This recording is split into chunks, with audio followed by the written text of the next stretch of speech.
on their National Disaster Animal Response Team.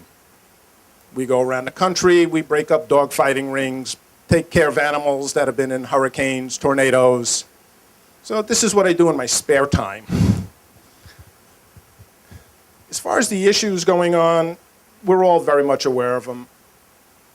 In the case of Mr. Albo, he was the primary pusher last year in the ultrasound bills that went through. He actually embarrassed the Commonwealth by appearing on all the major television networks while standing on the floor of the House talking about how his wife wouldn't sleep with him because he was voting for the bill. That should have been his first clue not to do it. But apparently he's a little thicker than that, so it didn't work. Recently, the transportation bill did make it through. He was the primary pusher on the little tax, I call it fine, on hybrid owners. That's right. At a time when we're worried about air quality, global warming, he feels that the cars are not, the high mileage cars, the hybrids, they're the cause of us not having enough money for our transit dollars. I read one of his little blog pieces. He literally talked about himself in the third person and said, why should Dave Albo have to pay full price for driving a car on a highway when somebody with an electric car is paying nothing and driving the same amount? This is the kind of logic we're dealing with in Richmond right now. We are at a crossroads. This year we've got a gubernatorial race coming up, lieutenant governor, attorney general. All 100 seats for the House are up for grabs. We have got to get a full Democratic ticket in. We have got to make sure the governor gets in. We cannot have Ken Cuccinelli in there. That's not even a maybe point. The good news is because he's running, turnout should be a lot higher this year. The man is a just lightning rod. So with a little bit of luck, we'll get a higher turnout. This is what we need. Every off-year election in this state, turnout drops into the ground. The higher the turnout we get, the better chance we have of getting the help in. Just getting the governor in, or the lieutenant governor and the attorney general, that would be a great step. We would have a little more control than we have now. But we have to start making up a lot of the ground in the House. They need help from the floor. They're not going to get it unless we take these seats one at a time. We have a lot of good candidates running this year. I consider myself to be one of them. Time will tell. But what we need to do is make sure all of you get engaged. Knocking on doors, making phone calls, and even more importantly than that, reaching into your pockets. As crass as that may sound, I'm going against a guy that's going to raise over $1 million. Do I expect to do that? No. But I need enough to stay competitive with him, as does Jen Boysko when she wins, as does every other candidate we're putting out there. So this is where we need to be. I'm not going to take up any more of your time because I don't want to have Fred hold up a sign at me. So I will open up the floor for questions. Yes?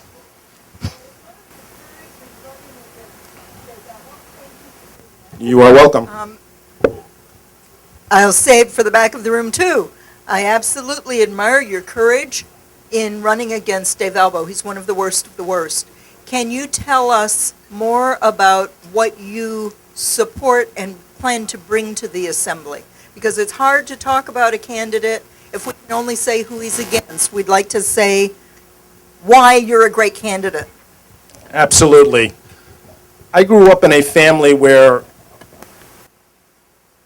immigrant grandparents came to the country. My grandfather started to work on the docks of New York to make sure his children had a better life. So that's one value I got out of him, is you have to work as hard as you can to make things happen. You cannot turn your back on things. You have to work and try to help everyone you can move forward. What I want to see is a little common sense, a little cooperation. There's no reason why we can't negotiate points on the different problems we're having. The fact that they're pulling money still out of the general fund for education is ridiculous. This particular state, we were #1 for business. One of the ways you get to be #1 for business is by having a great infrastructure, by having top schools. Our schools right now are at fundings of 2007 levels, and they're looking to pull more money out. Our roads, maybe this bill will help fix that, we'll see. Part of what they're using on that finance is a tax from the federal government that doesn't exist yet. So we have to find better ways of funding these projects. We have to get the state refocused off the social issues back onto what makes us a better Commonwealth. Anyone else? Okay. And with that, I thank you for your time. Guys, have a great night. Hiding in the back. I kind of wanted people up here so they wouldn't trip over themselves coming up like I could if I didn't. Jennifer is running in a primary for the right to take the seat from Delegate Tom Rust in the 86th. That's right. And Fred is your timekeeper. Oh, excellent. Okay, good. You don't want to hear Thank you for warning me. Good evening, everyone.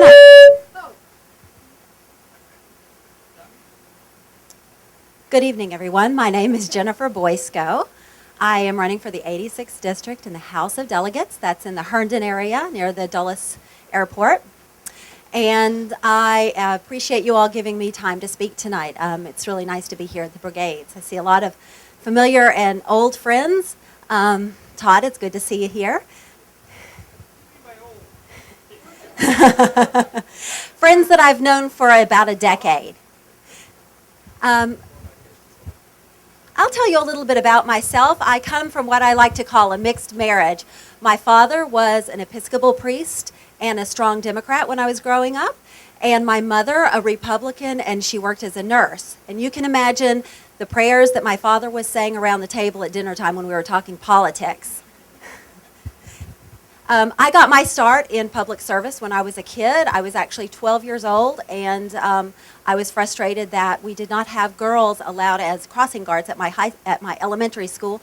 So I led the charge and was named the first crossing guard at my Little Jones Elementary School in Hot Springs, Arkansas in 1979, and I haven't stopped since. I've actually been standing up for things that I believe in, speaking out, and trying to change things one day at a time. And I was active in politics all through college, and once I got out of school, I worked on the Hill.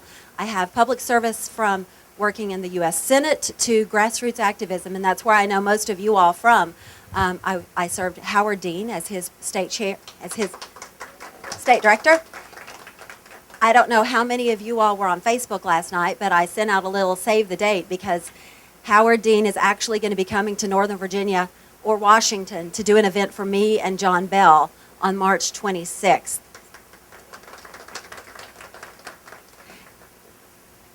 So why am I running for House of Delegates, you ask? I've spent the past 5 years working for Supervisor John Faust as his aide in Herndon. I was at the table, made sure that other residents, HOAs, businesses had a seat at the table as we're doing our land use transportation planning around the metro stations. I've worked for him for his human services stuff and education. And we're just not getting the funding. We're not getting the funding from the state. And I felt like there was the necessary step to make a change would be to run for office, and so that's what I've decided to do. I've been committed in my community for nearly 18 years, active from all levels, from working as a PTA board member to going door to door. I've worked on about 30 different campaigns over the past decade, and as well as just community service kind of stuff. I'm active in all ranges of the Herndon area, and I know a lot of people. I know what the problems are. I know what we need to do to change them, and I would love your support. I have some events coming up, and the 23rd of March, we will Anish Chopra will be doing an event for me in Vienna, and then on the 26th, Howard Dean is coming, and then the 28th of March, a good number of House of Delegates and state senators are going to be hosting an event and I have information in the back. I'm happy to take any questions from the audience, from any of you all. Any? No? Sarah? Tell us about what you hope, tell us your plans for what you hope to achieve down in Richmond when we send you there. Sure. Well, the first thing that I hope to achieve is that we get our fair share of funding from Northern Virginia for our schools, both preschool, elementary, high school education, but also get fair funding for our universities and colleges. The number of funds has greatly been diminished over the past several years for secondary education. That's a huge issue for me. I'm also passionate about human services and mental health, and I want to make sure that we are taking care of our most vulnerable citizens and it's not being siphoned away with other funding needs. I think that's a top priority for me. I want to make sure that we have adequate transportation funds as well. I've been at the table as we've been planning our metros, and if we can't afford that and then our toll roads go up, we're in a lot of trouble. Those are probably my top three things. But women's issues are enormous for me as well. My opponent voted for the TRAP bill, which is going to close all of the women's clinics around the state. I have a big problem with that. He voted for against having emergency contraception, which everybody should be able to support. So I would be a strong voice for women's rights. I'm also very strong on equality rights for all. I believe that families should be able to have children. They don't need to have, I have a big problem when we are discriminating against who loves who. And so you could count on me as a strong vote. I consider myself a very strong progressive. I hope that answers your question, Sarah.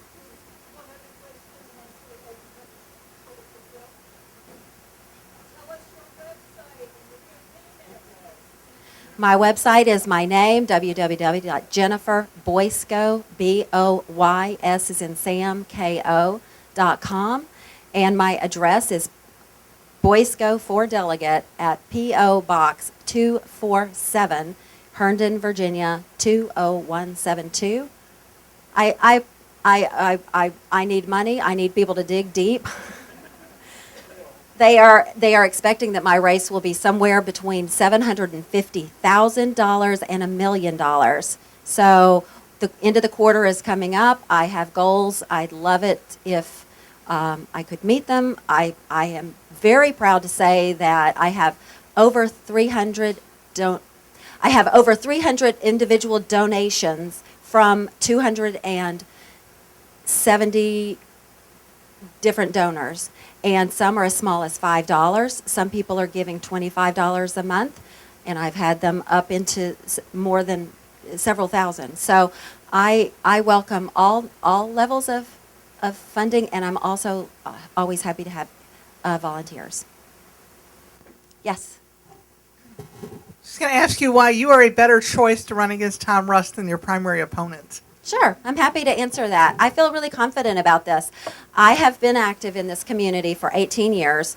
As I mentioned, I've been active from being a Brownie leader and a sports mom to sitting at the table as we're planning big projects, working with our nonprofits and our businesses, as well as HOAs. So I've had the past 5 years to develop and cultivate relationships with these people.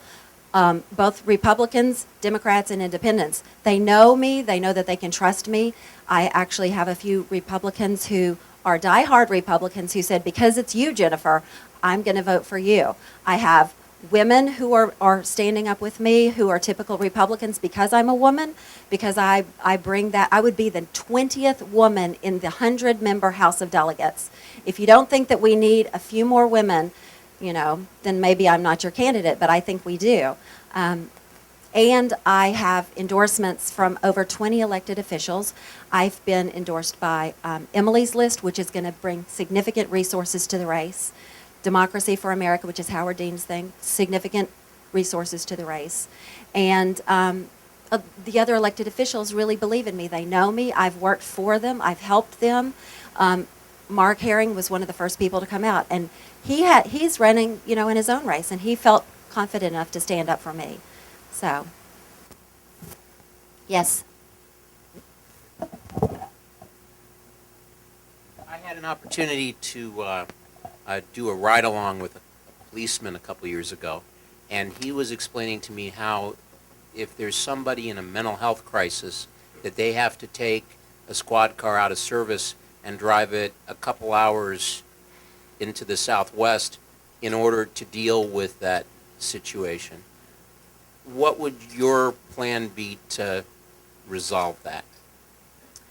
Our crisis teams, I've actually worked on worked to get those crisis teams out to communities when there were emergencies going on.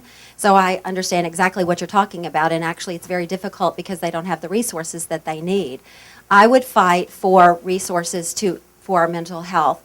Our community services board is underfunded at the state, national, and local level. I would advocate at all levels to increase that funding. One interesting idea that someone brought to me was the fact that even the person who takes intake on those calls has to be a certified social worker or other graduate level person. So you have to pay them an enormous amount. One idea that someone brought up was, well, maybe we could have very well trained volunteer take some of these so that your costs go down a little bit. There has to be some sort of balancing act in the whole process. But if we don't take care of our mental health emergencies, then we're all in trouble. I actually had an event in the Drainsville district where a man was out waving a gun around in his neighborhood. He was abusing his elderly parents, and the neighbors were all terrified. And I had to work for days to get him confined, actually, in the supervisor's office. I mean, they don't have the resources. And so this all comes down to dollars and cents and making sure that there's proper funding for those services. No, it's just that the supervisor's office can somehow push to get action when sometimes a regular citizen doesn't bring that sense of urgency. Oh. Anyone else have a question? Yeah, you touched on something earlier about Republicans coming out and supporting you, and one of the problems with Tom has been that he's fooled a lot of Democrats into supporting him. How would you reach them and bring them back and to support you? Yeah, I have worked with a lot of those people for almost 2 decades. So they know me and they trust me. And they know that I'm an honest person, and they know that I work really hard, and they know that I'm a fair broker, that I don't play politics, that I don't play games, and that I have integrity and I'm looking out for them. So I really stand on my reputation that I've built for myself. I was going to ask a similar question to Todd, but suppose you meet that person in the street and he says, I don't know who you are either, but that Tom Russ, I've seen him around for a while. I know he's a Republican, but he seems like a nice guy, and he's immoderate for Republicans. So if they don't know you, they don't know him. How do you convince that person? Well, I ask them if they're happy about what's happening in the General Assembly first, and then I remind them he caucuses with them. He empowers those guys in Richmond, and maybe he doesn't make all the votes that someone like Cuccinelli makes, but he votes for all those procedural things that allow it to progress. And then I always bring up the choice issues that he's voted against.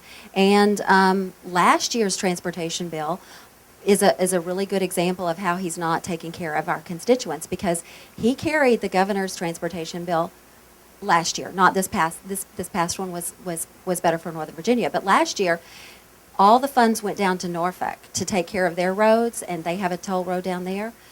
We didn't get anything, and he's supposed to be advocating for us in the 86th district, and he has not.